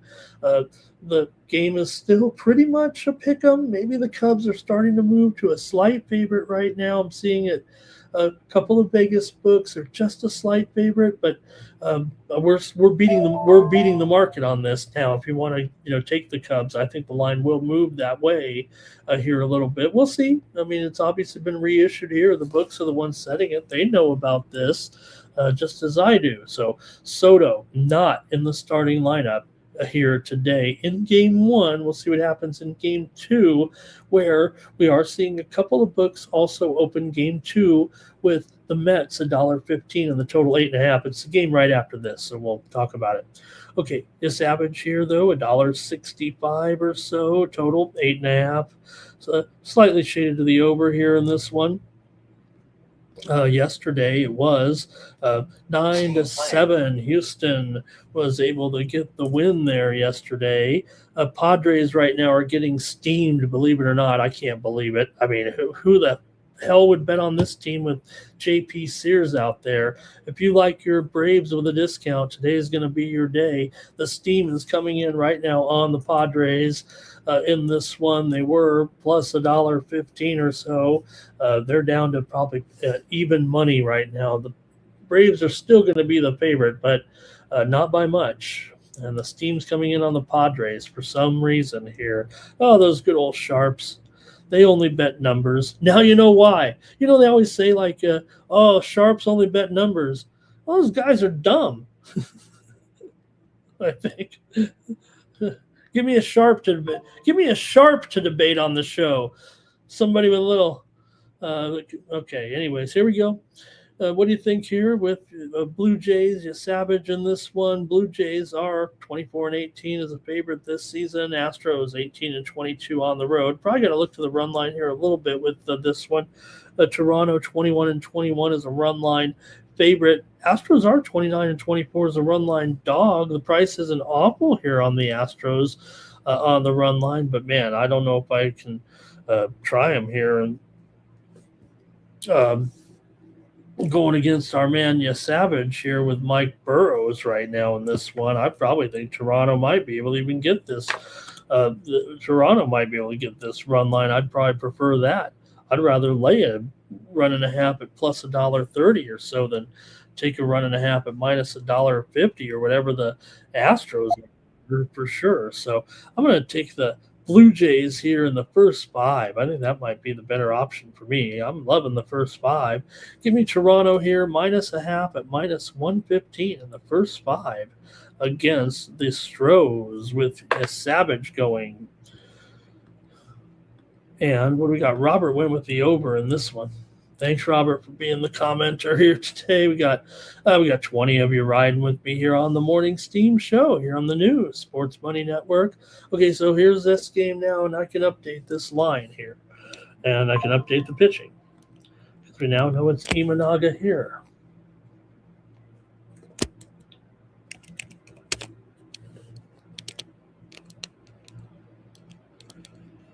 And for the Mets here, they're going to be favored. Let me make them the favorite over here. Let's call it $1.15 for the Mets here. And the total is going to be about 8.5. This is game 2 of the doubleheader, so things could change. And like I said, Soto's missing the first game. I think it's actually I have not read the reports yet. I've not read the Soto may end up getting shelved here. We'll see. If he plays the second game, obviously that's not the case. But some of the reports, like I said, I haven't read the official, the beat writers or anything yet, but it does feel like negative news here for Soto right now. Okay, anyway, so we'll see what happens game 2. If you want to make a pick here, if you want to pass and wait it out, that's okay too. I don't usually do that here on the show. Try to give us some pick, but you're going to have to kind of take it with a grain of salt, as they might say, because of the factors that I've mentioned here a little bit in this one. I probably just want to go with the Cubs here going against the Manaea. I mean, it's not great with Imanaga, and I don't know. Am I stuck with the Cubs in the first game, even though I took them I was thinking Imanaga in the first game, and I went with Assad. So don't trust me here in this doubleheader, or I don't know. I'll take the Cubs here. I don't know if they'll sweep this doubleheader. It's just the Mets are so bad here right now. I'll just try the Cubs here. But again, I think everybody's going to be interested to see what happens here with Soto and what will happen here with the Mets today. Okay. Thank you, Stop Geo. Let's like and subscribe, everybody, here on the Sports Money Network. Dylon says go Jays, and Robert's going under in game 2. Okay. We got rid of that. They took care of that doubleheader there, but let's keep it going here right now. And we've got the Brewers taking on the Reds here in this one for Milwaukee. Shane Drohan, man, this guy looks good too. Every pitcher Milwaukee throws out there is decent. 3.4 ERA, 3-2 record for Drohan, 1.17 whip. He's looked good here. Going up against Rhett Lauder. Brewers have taken the first 2 games of this series. Now, the steam has come in here on the Reds, but, geez, I don't know. I mean, the line on the screen is totally dead. Watch this. I mean, you've probably seen it already. They're not $1.50. I'll still be I'll say $1.35, but you can get lower than that. And the total here, maybe 9.5 under 15. So it's gone up a little bit. Here as well. So I don't know. That feels like a discount to me on the Brewers. They've already won the first 2 games of this series. Got to respect the old Sharps here coming in with that steam. But the Reds have 4 hits in 2 days. What are they going to go off today here and turn it around in this one? Brewers won 2-1 in game 1 and 2-0 in game number 2. So maybe the Reds are due. Maybe the Brewers, I haven't seen it yet. Maybe there's let me see if there's anything on the injury report here, possibly. I don't know. Doesn't look like it. Just looks like a discount here, maybe on the Brewers in this one. So let's see what you have here. Now the steam also came in on the over. I don't buy that either here. I would think Drohan, pretty good numbers here. The Reds can't get any hits. I'm gonna double down here and go with the under in this one. Give it a little discount there. The steam came in on the over there to 9.5 under. I mean 9.5 over 9.5 under 15, and the last 2 days was 2-1 and 2-0. All right, I'll try the under again. Figure there was a little bit of a offensive slump going on. Robert likes Reds first 5 on the money line. We move on. Dodgers and Twins. Well, Shohei Ohtani, I guess you could just take Ohtani and move on. I mean, it doesn't take a YouTube host to tell you to take the Dodgers again. Now, Dodgers have won the last 2. They own the Twins in this series, heads up. Yes, do they play only 3 times a year? Absolutely. Do the Dodgers seem to win every time they play? They've only won 17 of the last 20 meetings between these 2 teams, and you have Ohtani going here. Now, Minnesota has won 6 of their last 9 still, but remember, they had won 6 of 7 before this series started, and they've gone just 2-5 in their last 7 games at home. The Dodgers have won 6 of 8 because that's what the Dodgers do. I think Ohtani's probably going to deal a shutout here. He's going up against Joe Ryan, so he got a good starter here for Minnesota. Possibly could have maybe a little pitcher's duel here. Ryan's got a whip of 1, ERA of 3. He already has I think he How many pitchers are over 100 strikeouts this year? Ryan's got 99, so pretty solid here. And could see plenty of Ks, I would think, in this one. Maybe it will be an under here, but I just got to roll with the Dodgers to win on the run line at this point. They seem to own this team. It might be very, very square here, but hey, willing to do it once in a while here. Take Ohtani on the run line. If you want to beat him, if you can beat him today, fine here. But at even money, I'm going to do it. I think winning 17 out of 20 is more than a coincidence, even though it is an interleague series here. Robert's going with the over. So it's me and Bobby Mack today making the picks here on the Morning Steam. Diamondbacks and Cards are next. And for the Diamondbacks here, okay, you got new pitcher here, Mitchell Bratt is the pitcher here, 22 years old, Bratt, making his first major league start here. 2.84 ERA again in AAA. He's a kind of a soft contact pitcher, and that's his game pretty much. Rodriguez did shut down the Cardinals there yesterday, but this lineup is still pretty good against lefties. Now, Bratt does replace Soroka in the rotation, but he's probably only going to go about 50 or 60 pitches here, and then they'll get into the bullpen. Now, for the Cardinals here, Liberatore, 5.22 ERA, 3-4 record, and a 1.56 whip. Liberatore is not getting any better, it feels like here, folks. Command issues. He doesn't have soft contact. He's a hard contact guy. He's a hard contact guy. So much worse against righties, that's for sure. Okay, hey, great news here, though. We just get some new information here into the Morning Steam right now. And it's more news on the Cubs and the Mets. It is some news we were anticipating here, just weren't sure. But Frankie Lindor, likely to be, he's questionable, but he may get this start in Game 2. We may get him back here, Lindor, who's been on the injured list for 2 months here right now, and we may get his return today for the Mets right now. Now, I know the Mets, look, like I said, it could be a tough day for the Mets. We'll see. A lot of frustration here, so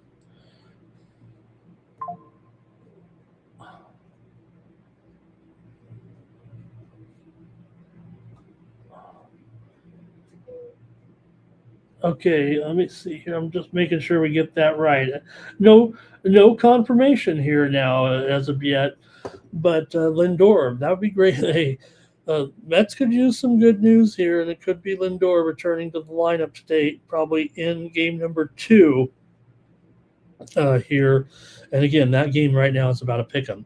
Anyways, here with the Diamondbacks and the Cardinals, even when Liberatore is at his best, he doesn't have to. He can't even strike guys out when he's ahead 0-2 in the count. And you got guys here like Corby Carroll, Kevin Day against left-handers like Liberatore here. Yes, you got a rookie pitcher going here, but he's a nice prospect. Again, he's not going to go very deep here, it doesn't feel like, in this one. So let's see, though, what you think here. Hopefully I've given this game its due respect, interrupting for those other things here. These two teams, St. Louis, 7 games over 500. Arizona's still hanging in there, no matter how you look at it. 1 game over 500. They're still doing a pretty decent job here right now. And, we'll see right here. But I got to think, for me, I'm going to let's see. Let me go to the chat here.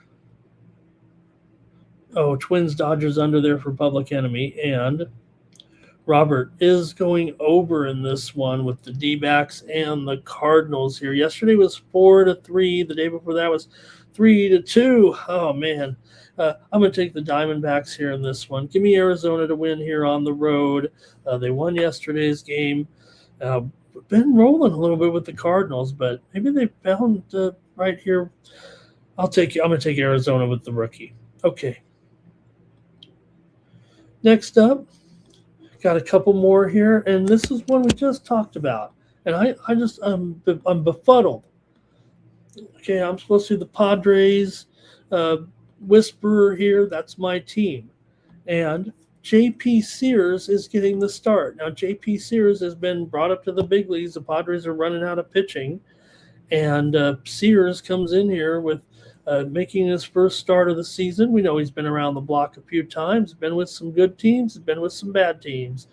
But he comes in here with an ERA of close to 8 in this one at El Paso here. So we got a lefty-lefty matchup, but Martin Perez has been very good, 2.78 ERA, 1.08 whip, and he's good against lineups that struggle against left-handed pitching. I don't know if you put the Padres there in that category, but Padres are just 10-9 against left-handers. I think they do struggle against left-handers. So see what you think, though, in this one. This one, the history of the series, we've been rolling with the Padres here because they dominate the Braves. The Padres have won over the Braves at home in 8 straight meetings, and the Padres have won 10 of the last 11 between the two. But I can't get over the fact that J.P. Sears is in line starting this game because he has been dreadful here right now. Perez, his numbers are very, very solid. He's good versus lineups that struggle against left-handed pitching. He's gone 5 innings in 5 straight starts here, and going against bottom tier lineups against left-handed pitching like this Padres unit. He's given up just 8 total earned runs in the last 5 times against poor teams against left-handed pitching. So that's out of the SDQL almost there. The Padres have looked a lot better on offense lately. They've been in the top 10 in offense in their last 7 games, and they've been able to get hits off of left-handers, but they just are striking out way too much right now. Sears gets called up because Giolito, who's another marginal starter, he's gone to the injured list. So 7.92 ERA. He's gotten some strikeouts there, but he's been getting hit, and he's allowed a bunch of home runs here in the minor league. So I don't know what they're thinking here. Yesterday, not only that, the Padres used 6 different pitchers. Miller went 2 innings. The closer went 2 innings yesterday. So the Padres basically have nothing in the bullpen here either. So I don't know. Maybe the Sharps, these guys, they're rich for a reason, and they just took the Padres. And you get the Braves here at $1.15 or so. Yeah, come on. I'm taking the Braves here. Sorry, Padres. Hey, I took them in the first 2 games because they do own this team, but I just cannot see it here given the Padres pitching situation in this one. And the Martin Perez, I think he's overlooked half the time by people. Don't give him enough credit. Robert's taking the Padres too. I don't know what's going on. Okay. Let's keep it doing it. We got the last game of the day here with the A's taking on the Giants in this one. And after the A's, you got Gage Jump for my love. Jump minus $1.20 here or so. 3-1 record, 2.37 ERA, 0.99 whip. Jump is a good-looking prospect here for the A's. For the Giants here, Tyler Mahle, he does not look like a good prospect because he's an old veteran that can't get anybody out. 6.04 ERA, 1.54 whip. The steam did come in here on the Giants. I don't know if I necessarily trust that either, but the Giants did finally win yesterday, snapping a 3-game losing streak, beat the A's here 3-1, but A's are still 20-18 on the road. Let me update this line, though. It's definitely down to $1.15 or so. The steam came in on the Giants here. And the total is 8/15. So let's see what you have here in this one with the A's. Definitely a discount price here, but the A's do have some issues on the road. I think you got 2 pretty decent offenses here. Sure, the A's benefit at home a little bit, but you got the Giants still 2nd in batting average, 3rd in hits overall. right now. And yeah, maybe Jump is a little bit inexperienced. Molly's been getting hit here as well. So let's see what you got, though, here in San Francisco tonight. Maybe it is a little bit tricky here, but man, what are the Sharps doing here? They took Molly here over Jump. Now, yes, maybe the Giants here against left-handed pitching, not the best, 8-13. So for whatever it's worth here, anything in the chat? Me and Bobby Mack here. We got Giants for Robert, and we got 9 Legacy, Cardinals money line, Blue Jays money line, Reds money line, and the Cubs on the money line. All right, I got to make my play in this one. I'm taking the A's here. I'll fade that steam in this one. I'll take Jump. All right, that's it for Major League Baseball. Thanks, everybody. Really good segment there. And don't forget, we'll have our contest starting tomorrow with the Home Run Derby, I think we're calling it. And I'll get the rules straight. We'll handicap together. How about if we have a segment here on the show and we'll go over all the top home run hitters every day here. Maybe look at the batter versus pitcher statistics, and then maybe pick up some guys that way. I'll tell you what we should have done was just parlayed all those goal scorers in soccer. Just take the top players to score 2 goals. We'd be a millionaire right now. Okay, let's go to the WNBA. We've got 4 games tonight. Good games here, including. Whoops, where's our graphic?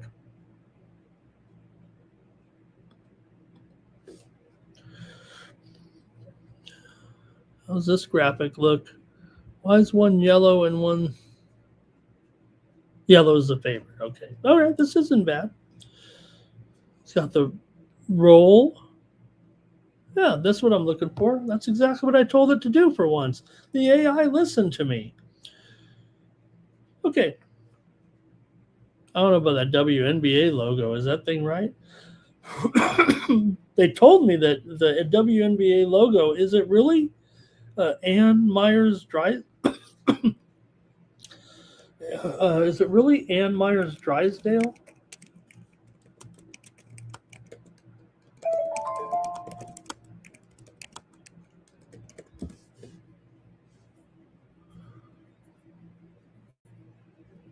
Okay, here we go. Okay, Mercury at Fever here to kick things off, and they just played just the other night, and it was 86-77 in that one. Indiana got the win. Now, early on, Phoenix did start off kind of hot in that game, but Indiana just passed them right up and went right on by, getting the cover. But at halftime, Phoenix was winning the game. Indiana had a cold start, scored just 6 points in the first quarter, but outscored them 35-22 in the second. The score was 41-41 at halftime. So very, very slow start for Indiana in that game, but maybe they measured them and went right on by. Now, I still think this is going to be a little bit tougher. You know, Phoenix, they have not played well. I give you that right now. I mean, they're dreadful on the road here. They're dreadful against the spread here. 6-12 ATS overall, 4-8 ATS as an underdog coming in. They're actually 4-6 on the road. That's actually not great, but better than their overall spread record, I think, is what maybe the best way to put it. Yes, it's a tough spot. The Fever maybe a little bit different team at home. They've won 7 of 8. Indiana's 10-7 overall, 7-3 at home. Phoenix just 5-13 and 3-7 straight up on the road. Mercury are just 1-5 straight up in their last 6 and 1-4 against the spread in their last 5, and only, as we said, 6-12 ATS overall. So the head-to-head points to Indiana for sure between these two teams. Phoenix is just 1-7 against the spread in their last 8 games against the Fever. It is a big number, but I don't know. Indiana, can they get enough here? Because this one could end up being, to me, maybe a low-scoring game. The number is high, and Phoenix has gone under. I mean, in 8 of their last 12. Indiana has had a few over results lately, 6-4 to the over at home. Spitalina's just withdrawn due to injury. Man, that's just terrible the way these are. And okay, so let me hear what you think here. I'm doing my WNBA picks right now, and if Indiana controls this game, I think it will be an over, but I'm not sure it's going to be tonight. I might actually try the dog here. Let's see what's going on in the chat. We got the WNBA. It's me and Robert. He's taking the fever. Okay, if Robert's taking the fever, I'll take I'm going to go under in the first half in this one with Phoenix and Indiana. Give me under first half here in this one. Phoenix has definitely been an under team on the road. They are 2-8 to the under on the road full game here, and 4-8 to the under as a dog. So I'll just try them here in the first half to go under. Like I said, Indiana had the slow start last time. I'm not saying they're going to start slowly here. I mean, they're going to have 6 points. And again, the last game here, it was played here in Indiana. They're basically playing back-to-back games here in Indiana with a day off in there. So give me the under here in the first half between Phoenix and Indiana. Okay, and we move on here now with the Lynx taking on the Mystics here in this one. Now the Lynx are incredible. They not only are they best record in the league here at 13-4. They actually have a better record against the spread at 14-3. They're also 8-0 against the spread on the road. But they're going up against Washington here, who is probably the kind of an unheralded team that's starting to play better. They've won 3 straight. Wasn't blockbuster teams. It was against Connecticut. They beat Connecticut, but then they beat the Liberty, and then they beat Minnesota just the other night at Minnesota. Now they're coming back home. Now it could be revenge here for Minnesota for sure. We've been talking about when will Collier return. This was kind of the target date for Collier, but not going to be quite ready yet here just yet. But I think we're starting to get close for Collier. Anyway, look, we all love Minnesota, right? We made some good money with them. I like this Washington team. I've said it before, and I think they're starting to play a lot better. You see a 9-6 total ATS overall. You're getting a bushel full. It's up to 9.5 here actually right now. I like Washington. I think in this game against Minnesota. Granted, this spread record, it's hard to want to go against the Lynx here with the WNBA Commissioner's Cup game. They didn't win the money. They're only playing for the regular season now. So, anyways, Washington is 4-1 to the over at home, but I don't see this one coming close at 167 here right now in this one. Look, this is maybe it is a lower total, but I think this one might be an under here tonight. Let's see what you guys do in the chat with this one. But Minnesota, yeah, these are great numbers, no doubt about it. But 1-4 in their last 5 games against Washington against the spread. So I think it's going to be more competitive than this line says. Both teams are in over form, but this matchup trend is hard to ignore. 12 of the last 15 meetings between these two teams have gone under. So I think with Minnesota laying a road number, I think the best path for Washington is to hang around and try to slow the game up a little bit, keep the game in the half court. I think I'm clear here. Let's see what the chat says, and then maybe I'll go because it's going to be Robert. He likes the Lynx. Okay, Robert has a Lynx, so I better go under in this one here between Minnesota and Washington. I'll go under 168.5.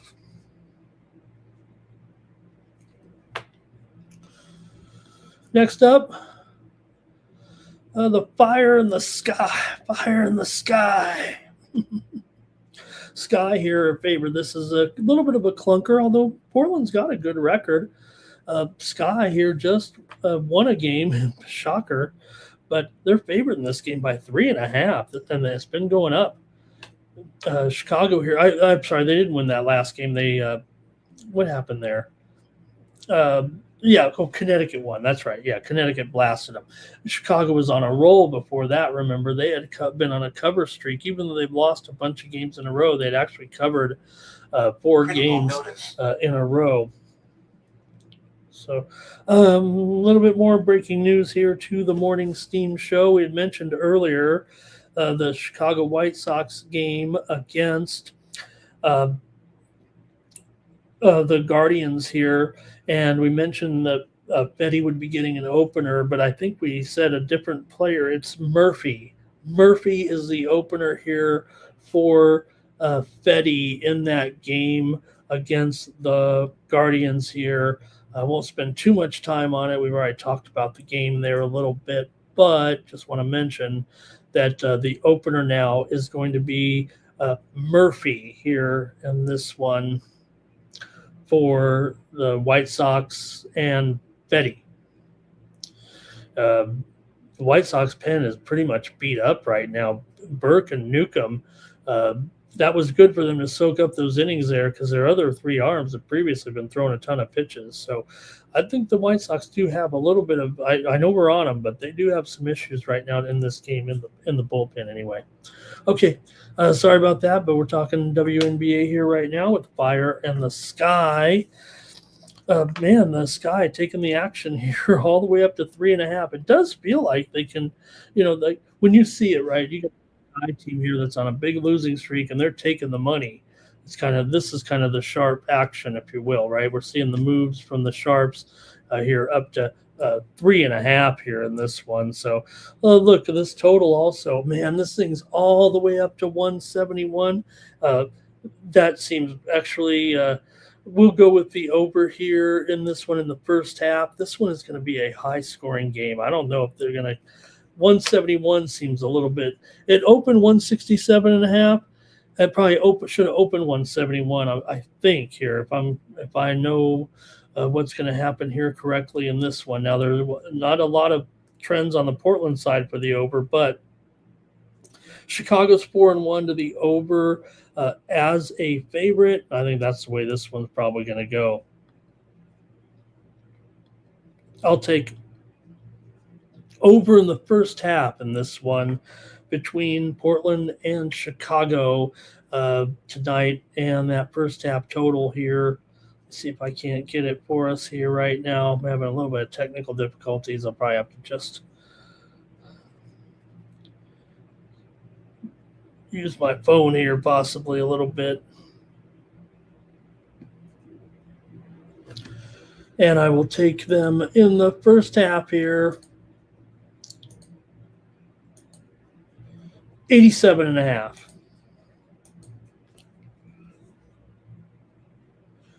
All right. And let's see here. Robert's on the over as well. It's going to be way over in this one, I think. I think we're heading to 180s tonight. Should be a premium is what it should be, but okay. One more here and the show's over, everybody. Thank you for joining me. We had about just a couple dozen of you in here today, so I really appreciate your viewership. Dream taking on the Valkyries here, favored by 2 on the road.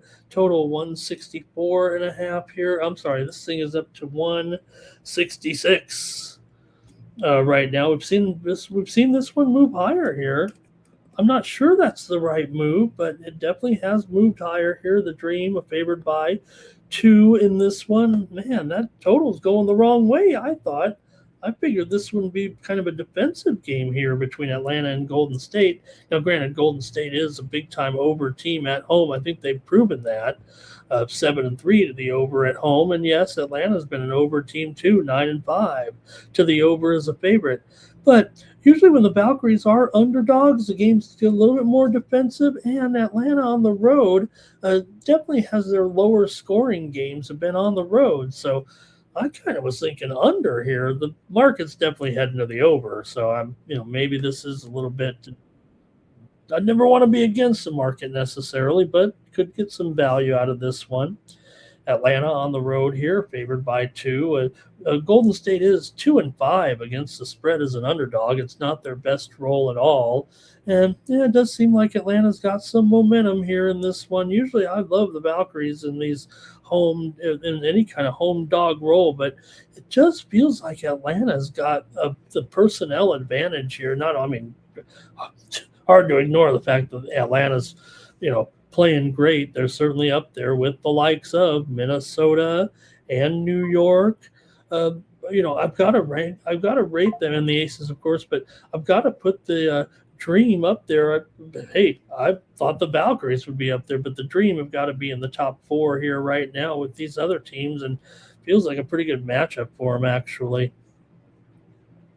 See what the chat says here. Hey, good morning to AJ in the chat. Robert is on the Dream. I'll take the Dream in the first half. That's what I'll do. Take the Dream in the first half, -1 or so, and that seems good. Let's do it. Let's take the Dream here in the first half, and the show's over. Thanks a lot, everybody. Really appreciate you guys being with me here on the Morning Steam today. I'll be back tomorrow with more Morning Steam. Hey, get your home run hitters ready for the contest tomorrow. That's going to be awesome here. Can I win? What is it? Are we giving out food again? If it's food, I'm all in. Here, I missed out on last year. What were we on last year? Meat and barbecue sauce. I didn't get any of that. Man, I was picking RBIs all over the place last year. All right, head on over to winnable.com/Ramon and join me over there today for some more premium picks. You can get more picks from me over at winnable.com/Ramon. Use the promo code STEAM to get signed up. Plays here coming your way today. Let's do a drawing right now and give someone 1 month of plays, actually. And let's see here. I think we got the contest ready to go. Yes, we do have it today. All right. Let's see here. Let's go to our contest drawing screen and do the drawing. Who's going to win 1 month of plays? Hopefully we'll go get rich here. Cash Kane, Gerardo, Stop Geo, Don Johnson, 6-Year Itch. Is that really, was there somebody in there called 6-Year Itch? Sports Money Network. I don't know how Sports Money Network should already be signed up with the lifetime subscription. Sports Money Network. If Sports Money Network uses the password or uses the promo code COMP and just chooses any duration, they will get a lifetime subscription. I don't know. I thought Sports Money Network already had a lifetime subscription, so we better draw again. Because Sports Money Network gets an automatic lifetime subscription by using the promo code COMP. But none of you others can use that code COMP because I'm onto it. I know who's signing up. So let's draw again. Because Sports Money Network gets a free lifetime subscription. All right, we'll see if we can get somebody in here. Get someone in here. And Dylan, he's already on. I think Dylan's on a lifetime subscription too. I'll check to make sure. Dylan wins though. We got to make sure Dylan's acknowledged as the winner. That's what we need to do. Thanks everybody. We'll catch you here tomorrow on the Morning Steam. Have a great sports betting day, man. We're only stay tuned. We're 20 minutes away right now from the big show here with Mikey Money and Sharky Waters. They're going to bring you bases loaded. They're going to preview the 16-game betting card, and hopefully they'll get all these guys that are in and out and pitchers and left and right today. Get it right for me here. Can't wait to watch that show. All right, that's going to do it here for the Morning Steam. I'll be back tomorrow with more Morning Steam. Thank you for joining me here on the new Sports Money Network. Also, don't forget, VB MMA Picks is up, ready, and available right now underneath the videos tab. We're previewing this week's fight card. Let me tell you, this week it is in Azerbaijan, and the guys, I think they'll be with you. This is also a programming note.